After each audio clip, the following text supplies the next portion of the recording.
Hey everyone, just a little post-production note. So I originally made this video about Latasha Harlins during Black History Month in 2023. So you'll hear me mention that it's a Black History Month video.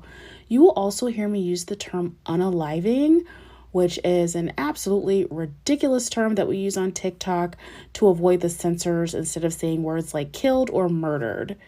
It is day 16 of Black History Month, and today I want to talk about an event that preceded the 1992 LA riots.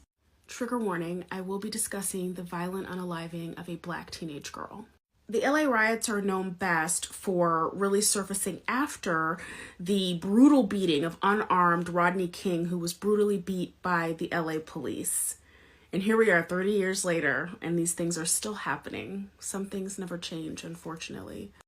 13 days after Rodney King was beaten by the LAPD, there was a tragic unaliving of a 15-year-old Black girl named Latasha Harlins. And today I want to tell you her story. Latasha Harlins was born January 1st, 1976. So if she was still with us today, she would only be 47 years old. Still a very young woman. Latasha's parents separated when she was younger, and she was the oldest of 3 children. Now, her parents did not have a healthy relationship, and there was a lot of abuse inflicted upon her mother from her father. When Latasha was 9 years old, her father's girlfriend unalived her mother in front of a nightclub, leaving Latasha and her younger siblings without a mother, and they were raised by her grandmother at this point. Despite this tragic event happening so young in her life, Latasha was a very bright, personable young lady. She was known to be very funny. She was known to be the big sister of the neighborhood. All of the little kids in the community loved to hang out with her, and she was known for protecting them from the older kids who might bully them. Her friends remember her for wanting to be a lawyer when she grew up, and remember her talking about wanting to own her own business one day. She talked about how she wanted to create some sort of a community center so that all the kids in the neighborhood had a place to hang out after school so they didn't have to hang out on the streets. She had a big heart, and she was known for caring for other people.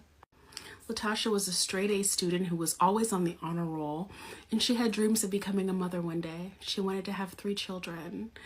But unfortunately, she was robbed of that opportunity because of what happened on March 16th, 1991.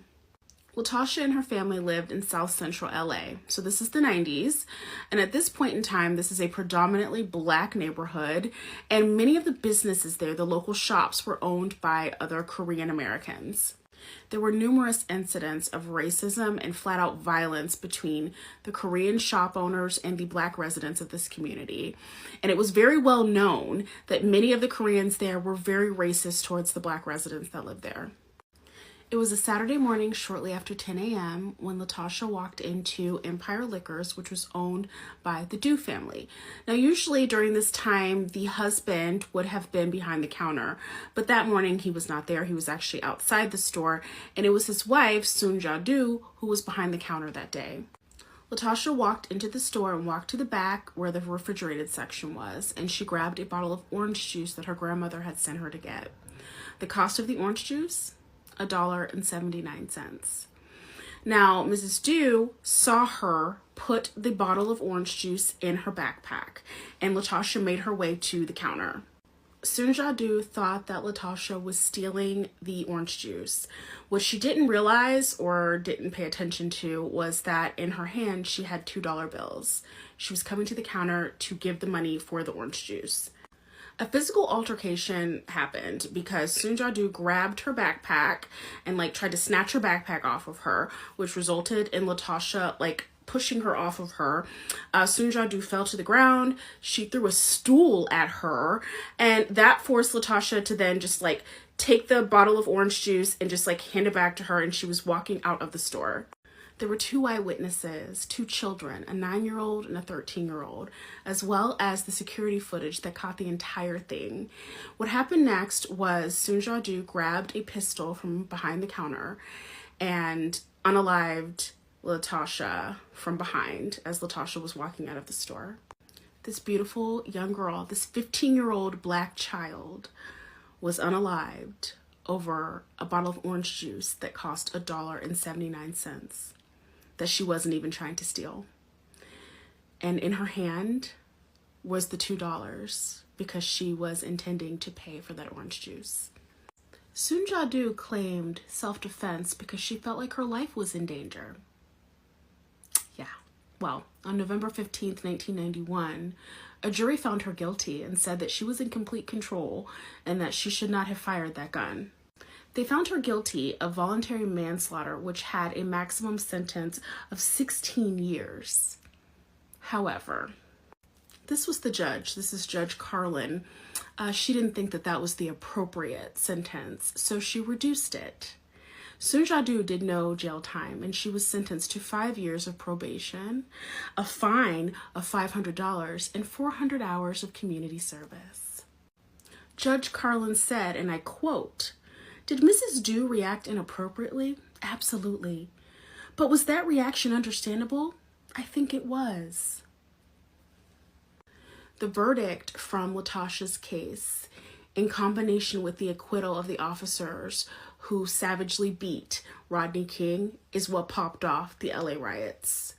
It is estimated that 65% of the businesses that were damaged and vandalized during the 1992 LA riots were Korean owned, and one of them was this Empire Liquors. It was completely destroyed, burned down by fire, and it never reopened.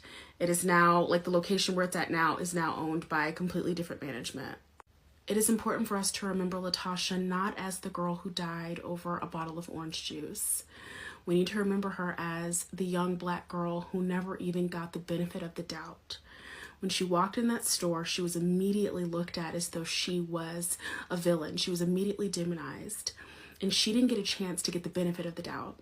And somebody else that did not have the same skin color as her absolutely would have. Latasha's story has always just tugged at my heartstrings, and it was important for me to tell her story during Black History Month.